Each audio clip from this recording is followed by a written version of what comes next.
Alors, sois béni et bienvenue sur les tropiques. C'est toujours un privilège de partager la parole de Dieu. Et en cette belle journée que Dieu nous a donnée, nous allons prier pour nous recommander entre ses merveilleuses mains. Nous prions au nom de Jésus-Christ.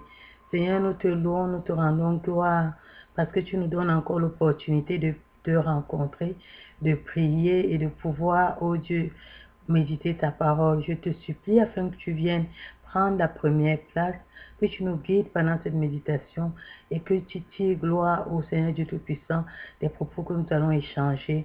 Je prie pour une bonne disposition d'écoute, pour une bonne disposition spirituelle, afin que la parole que tu vas nous donner puisse porter du fruit dans nos vies et changer nos vies, et que ce fruit demeure et soit en bénédiction pour ceux-là qui ne te connaissent pas. Merci Seigneur parce que tu le fais dans le nom de Jésus-Christ. Nous avons prié. Nous te supplions de disposer ton esprit pour nous conduire durant toute cette méditation au nom de Jésus-Christ. Amen. Sois béni au nom de Jésus et bienvenue sous les tropiques. Aujourd'hui, j'aimerais partager avec toi ce thème que le Seigneur a déposé sur mon cœur. Je l'ai intitulé « Quand je marche dans l'ombre de la vallée de la mort ». Quand je marche dans l'ombre de la vallée de la mort. L'ombre de la vallée de la mort dans notre méditation peut signifier une épreuve, peut signifier un danger, peut signifier une difficulté que tu vis. Et lorsque tu traverses ces difficultés-là, comment tu te comportes? Pour mieux le comprendre, nous allons prendre une difficulté que l'un de nos bien-aimés par le passé a eu à traverser et nous allons voir comment il s'est comporté. Nous allons prendre nos livres, dans nos Bibles, dans le livre de Genèse, chapitre 26, verset 7. Genèse, chapitre 26, verset 7, il est écrit, « Lorsque les gens du lieu faisaient des questions sur sa femme, il disait, « C'est ma sœur », car il craignait en disant, « Ma femme, que les gens du lieu ne le tuassent, parce que Rebecca était belle de figure. » Verset 8. Comme son séjour se prolongeait, il arriva qu'Abimelech, roi des Philistins, regardant par la fenêtre, vit Isaac qui plaisantait avec Rebecca, sa femme. Abimelech fit appeler Isaac et dit, « Certainement c'est ta femme. Comment as-tu pu dire c'est ma sœur? » Isaac lui répondit, « J'ai parlé ainsi de peur de mourir à cause d'elle. » Et Abimelech dit, « Qu'est-ce que tu nous as fait? Peu s'en est fallu que quelqu'un du peuple n'ait couché avec ta femme, et tu nous aurais rendus coupables. » Alors Abimelech fit cette ordonnance pour tout le peuple. Celui qui touchera à cet homme ou à sa femme sera mis à mort. Voilà un peu notre méditation tirée du livre de Genèse. Nous pouvons voir que Isaac se trouve dans une situation très difficile. Si nous lisons le passage un peu plus haut, nous verrons que Isaac, la famine est arrivée à un moment donné et Isaac voulait aller en Égypte. Et Dieu, dans le livre, quand nous lisons Genèse chapitre 26, versets 2 à 6, Dieu a recommandé à Isaac de rester à Guérar et vraiment qu'il allait le bénir. Donc, le contexte ici est un contexte de famine. Et Isaac est dépourvu, il est affamé, il n'a pas d'argent. Donc, il se retrouve vulnérable.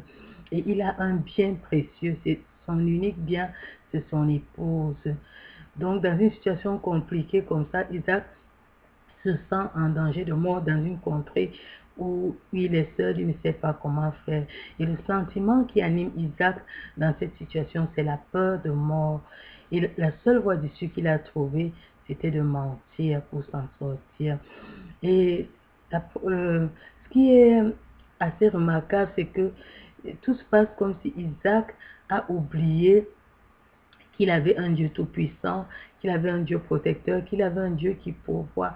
Et c'est comme s'il n'a pas mis cela en éveil, qu'il n'a pas mis cela en valeur, qu'il n'est pas allé devant le Seigneur pour prier, pour demander, Seigneur, me voici, vraiment, fais-moi grâce dans ma situation.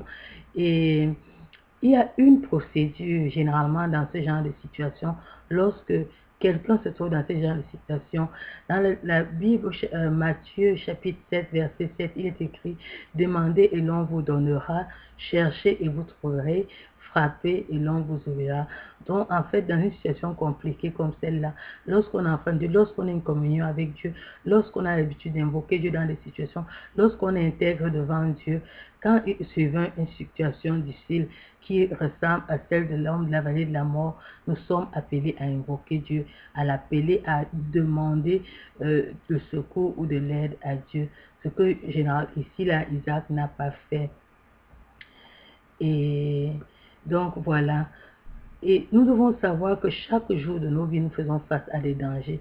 Ces dangers-là peuvent être, par exemple, la compromission par rapport à sa foi pour garder un poste d'élévation, la compromission pour gagner de l'argent, beaucoup d'argent, peut-être dans les marchés, la compromission face même au danger, celui de perdre sa vie. Et notre unique problème ici, là, est de s'en sortir. Et généralement, l'attitude que nous remarquons, voyons, pour Isaac, il a eu à mentir. Il peut aussi nous arriver des moments de mentir face à des situations, de nous compromettre face à des situations. Nous avons vu cela avec Jacob face à son frère. La situation était grave, l'avenir de Jacob était en danger et Jacob a dû voler, bien qu'il était celui-là qui devait recevoir la bénédiction, parce qu'il a vu que son papa allait bénir son frère, il a fait un subterfuge pour pouvoir usurper la bénédiction de son frère Isaïe. Et nous voyons que Ruth a eu à faire face à une situation aussi difficile. Elle avait perdu son mari, il lui restait une vieille veuve qui était sa belle-mère, et elle ne savait pas comment faire. Et sa belle-mère était pauvre, mais elle a fait face, elle a accepté l'humiliation et de poursuivre sa belle-mère. Nous voyons aussi Job qui a eu à faire face à une difficulté semblable. Job a non seulement perdu tous ses enfants, perdu tous ses biens, mais à un moment donné, lui-même, il était gravement malade. Et dans cette position-là, Job a eu à un moment donné à raisonner avec Dieu par rapport à sa vie, par rapport à sa marche. Nous verrons que Esther aussi a eu à faire face à une situation très délicate qui portait à sa vie. C'est il y avait un édit qui disait qu'il fallait tuer tous les Israélites. Or, elle était reine et elle était israélite. Et elle ne pouvait pas s'approcher de son mari n'importe comment. Il fallait un édit royal pour qu'elle puisse s'en sortir. Et nous avons vu que Esther a dû faire face à cette situation-là. Nous voyons aussi Joseph dans la maison de Potiphar avec la femme de Potiphar qui essaie de le courtiser et qui va l'accuser d'une chose grave. Est-ce que Joseph va se compromettre? Est-ce que Joseph va demeurer ferme? Est-ce que Joseph va accepter la prison pour pouvoir s'en sortir en gardant sa position d'honnêteté? J'aimerais m'attarder particulièrement sur un exemple très très important, celui du Seigneur Jésus. Le Seigneur Jésus aussi a eu à faire face à une situation aussi délicate. C'était celle d'accepter de mourir pour ton salut, celle d'accepter de mourir pour mon salut. Le Seigneur Jésus ne s'est pas laissé prendre. Nous voyons qu'à un moment donné, lorsqu'il va sur la montagne pour prier, pour crier à Dieu, parce que vraiment, il se rendait compte que le sacrifice qu'il devait payer était très, très délicat par rapport à lui, par rapport à sa vie. C'était difficile, le fardeau, vraiment, de mourir sur la croix. Les anges viendront le fortifier et Jésus va accepter de payer le prix pour que toi et moi nous puissions avoir le salut. Voilà quelques exemples vraiment qui peuvent t'encourager. Encore que dans ta situation, en cette période, tu as la grâce que tu peux invoquer le Seigneur et le Seigneur peut te répondre. Le Seigneur peut changer ta situation. Le Seigneur peut venir à ton secours. Le Seigneur peut agir. Quelle que soit la situation que tu traverses, il suffit de l'invoquer, il suffit de te recommander à lui. Et nous verrons que toutes les personnes qui ont pris la bonne démarche dans des situations délicates comme celles qu'ils ont traversées ont eu une solution vraiment glorieuse qui a donné gloire à Dieu. Certains comme Jacob ont eu leur caractère transformé. Ceux-là qui ont tenu ferme ont développé une intimité avec Dieu. Ils ont donné gloire au nom de Dieu. Et Dieu non seulement les a secourus dans le danger, mais Dieu a donné, ils sont devenus comme une référence. Nous avons par exemple Shadrach, Meshach et Abednego qui ont été jetés dans la fournaise de feu, qui ont refusé d'adorer la statue qu'avait érigée Nebuchadnezzar. Et nous voyons que à cause de ça, Dieu a intervenu et ils n'ont pas été brûlés. La fournaise était tellement chauffée que même les gens qui partaient raviver la fournaise ont eu à perdre leur vie. Mais nous voyons que Shadrach, Meshach et Abednego ont survécu à cette fournaise-là. Dieu est descendu pour intervenir dans cette situation délicate. Je ne connais pas la situation que tu vis. D'autres personnes, par contre, au lieu d'avoir la bonne attitude qui est d'aller vers Dieu, se consacrer à Dieu, chercher Dieu dans cette situation, perdent la foi, perdent confiance à Dieu et développent de la haine dans leur cœur et ne se posent pas les bonnes questions. La bonne question pour toi, pour moi, serait de savoir quelle est la situation que tu vis, quelle est ta identité, la réelle difficulté, et la présenter au Seigneur, voir les différentes solutions qu'il y a devant toi, présenter les différentes solutions au Seigneur et demander au Seigneur de t'aider à choisir celle qui l'honore. Tu peux te poser par exemple la question, quel serait Jésus à ma place? Que puis-je faire moi-même pour améliorer ma situation? Déjà, la parole de Dieu nous demande de recommander notre sort à l'Éternel et il agira. Et quand tu te recommandes ton sort à l'Éternel, aie la patience de laisser à Dieu, la patience et l'opportunité de laisser à Dieu agir dans ta situation. Ne te croise pas les bras. Travaille à ton niveau, fais ce que tu peux à ton niveau. Et lorsque tu as fait ce que tu peux à ton niveau, laisse à Dieu l'opportunité de faire ce qu'il peut à son niveau afin de changer ta situation. Voilà ce dont je voulais te parler. Je ne sais pas, peut-être tu traverses une situation difficile. Tu ne sais pas comment faire, tu ne sais pas vers qui te tourner. Je veux te dire qu'il y a de l'espoir pour toi. Jésus-Christ a donné sa vie afin que quiconque croit en lui ne périsse point, mais ait la vie éternelle. Mais pas seulement la vie éternelle, mais si tu l'invoques au temps de la détresse aussi, la détresse dans laquelle tu es, la situation difficile dans laquelle tu es, il te répondra. Et il apportera une solution assurément à ta situation, quelle qu'elle soit. Quelle difficile qu'elle soit, si tu poses un pas de foi en cette belle journée, tu dis Seigneur, me voici dans ma situation délicate, je ne sais pas vers qui me tourner, je me suis tourné vers des hommes, ils m'ont rejeté, je me suis tourné vers tes serviteurs, ils m'ont rejeté, je me suis tourné vers des amis, ils m'ont rejeté, je me suis tourné vers ma famille, elle m'a rejeté. Aujourd'hui, si tu poses ce pas de foi, aujourd'hui, si tu te tournes vers l'Éternel, aujourd'hui, si tu viens vers l'Éternel et que tu parles de ta situation, assurément, Dieu fera quelque chose. Assurément, Dieu te répondra. Assurément, tu auras un nouveau témoignage dans ta vie. Dieu aime les situations difficiles parce qu'il est le Dieu de l'impossible, parce qu'il est le Dieu tout puissant. Aucune situation n'est difficile devant lui. Aucune situation n'est plus grande que lui. Lorsque tu vois ta situation grande, rappelle-toi que ton Dieu a créé l'univers, ton Dieu a créé le ciel et la terre et plein d'autres planètes encore et qu'il gouverne sur ces planètes-là et qu'aucune de ces planètes ne se déplace sans sa permission, sans qu'il ne le sache.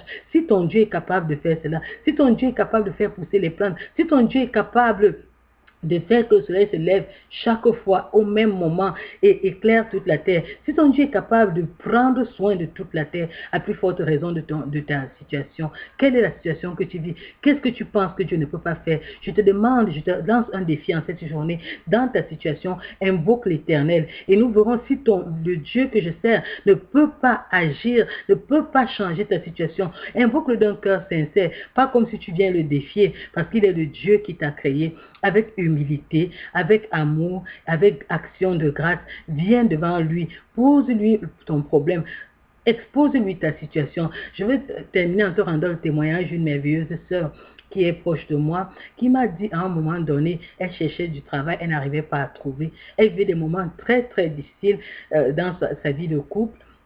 Et elle est allée devant le Seigneur, elle s'est humiliée. Elle a dit, Seigneur, si je pouvais seulement avoir de quoi faire, voici mes mains, je veux travailler.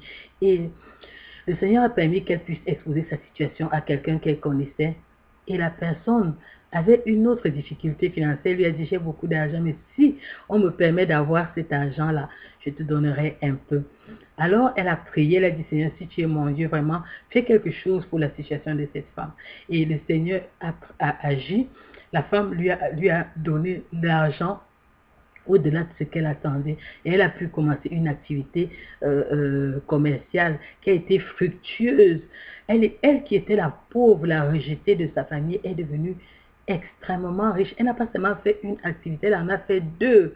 Et elle a donné gloire à Dieu dans cette activité. Elle rendait témoignage que chaque fois, non seulement elle fait des offrandes pour des actions de grâce, elle avait pris son action de grâce, elle fait des offrandes à Dieu, mais elle paye sa dîme parce qu'auparavant, elle ne le faisait pas. Elle payait la dîme de tout ce qu'elle a reçu. Vraiment, je veux t'encourager. Je ne connais pas la situation que tu traverses, que tu sois ici à côté ou que tu sois loin, quel que soit ce que tu vis en ce moment, quel que soit ce qui te trouble en ce moment, quel que soit ce qui peut apporter du péril dans ta foi. Je veux te dire qu'il y a un Dieu qui est vivant et ce Dieu-là agit en ce moment. Au nom de son Fils Jésus, il peut faire quelque chose dans ta situation. Il peut changer totalement ton nom. Il peut changer totalement ta situation afin que tu puisses lui donner gloire et reconnaître qu'il est le créateur de l'univers. Vraiment, je t'encourage. Je ne connais pas la vallée de la mort que tu traverses. Ça peut être même que tu es dans une situation ou dans un pays où la guerre est en train de chauffer en ce moment, ou bien tu es dans une situation ou dans une région où les femmes sont violées, ou tu es dans une situation où tu es en insécurité, où tu as tout perdu, tu ne sais pas comment faire. Tant que tu as tes bras, tant que tu as ta pensée, tant que tu peux marcher, rends grâce à Dieu. Sache que tu n'as pas tout perdu. Tu peux encore recommencer. Comme Job. Job avait perdu toute sa famille. Dieu l'a béni, il a encore eu des enfants. Il a été encore plus riche au centuple de ce qu'il avait. Donc sache que si Dieu a pu le faire à Job, il peut aussi le faire pour toi. Toi, tu n'es pas peut-être Job, même si c'est un cas de maladie. Job a été malade et Job a guéri. Donc Dieu peut aussi le faire pour toi. La parole de Dieu nous raconte que lorsque Jésus était sur terre, il passait son temps à prier, à guérir des malades. Quelle est la maladie que tu as, que tu penses que tu vas bientôt mourir, que tu penses qu'il n'y a plus rien pour toi? Je veux te dire que Dieu est capable de faire dans ta situation si tu lui fais confiance en cette belle matinée qu'il nous accorde de vivre. Sois béni au nom de Jésus-Christ. Nous allons prier. Éternel Dieu des armées, merci parce que tu nous parles d'une manière ou d'une autre. En ce moment, tu vois mon frère et ma soeur dans la situation qu'ils sont en train de vivre. Seigneur, je te supplie, viens au secours de tes enfants. Je te supplie, agis pendant qu'ils vont venir à tes pieds pour t'écouter, pendant qu'ils vont venir à tes pieds, oh Dieu, pour crier à toi, pendant qu'ils vont venir à tes pieds, oh Seigneur, pour t'invoquer, Seigneur, pendant qu'ils vont frapper à ta porte, ouvre, je t'en supplie, et agis dans leur situation afin de donner gloire à ton nom par rapport aux situations qu'ils sont en train de vivre. Seigneur, ceux-là qui sont en train de pleurer, je t'en supplie, apporte le réconfort. Ceux-là qui sont en insécurité, Seigneur, que ta protection soit sur eux. Ceux-là qui sont malades, Seigneur, étends ta main pour apporter la guérison. Ceux-là qui sont désespérés, je te supplie d'être leur espoir. Ceux-là qui sont, oh Dieu, rejetés, je te supplie d'être leur réconfort. Ceux-là, oh mon Dieu, mon roi, qui ont besoin d'argent, je te supplie d'être le Dieu qui pourvoit dans leur situation. Seigneur, tous ceux-là qui se tournent vers toi en ce moment au son de ma voix, oh Dieu, pour t'invoquer. Père, dans ta bonté, étends ta main et réponds au nom de Jésus-Christ. Merci parce que tu le fais. Que toute la gloire te revienne, Seigneur, au nom de Jésus-Christ. Amen. Sois béni. Sache que la situation que tu traverses, sache que la vallée de Baca que tu es en train de traverser en ce moment, cette vallée-là, est faite pour la gloire de Dieu. Lève-toi, chante des louanges à ton Dieu parce que ton secours est arrivé. Si tu m'as écouté en cette journée, sache que ton secours est arrivé et que Dieu va le faire encore dans ta vie et tu pourras louer et louer l'Éternel Dieu des armées qui répond aux prières. Demeure dans la foi. Mon Dieu te bénisse.